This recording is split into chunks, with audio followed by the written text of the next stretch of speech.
According to a recent poll, more than half of Arizonans support right-to-die legislation. So one state senator is working to make so-called death with dignity legal in the state, but she's facing immense opposition in the legislature.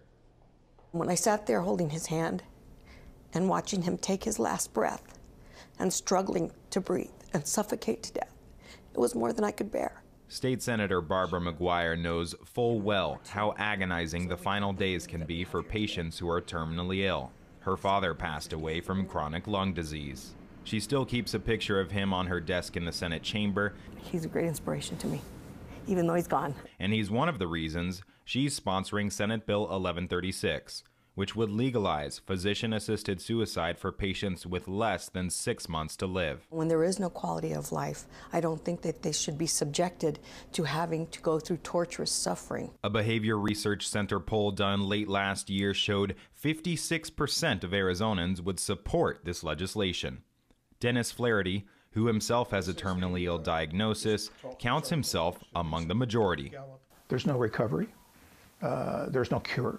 It's not reversible. There's no hope. So why don't I have the option of going out with some dignity? But Senate Bill 1136 and similar bills in the past have stalled in the Senate Health and Human Services Committee. Senator Nancy Bardo, the chairwoman, did not want to be interviewed on camera for this story, but did say this in a statement: the so-called right to die may soon become a duty to die, as our seniors, disabled, and depressed family members are pressured or coerced into ending their lives.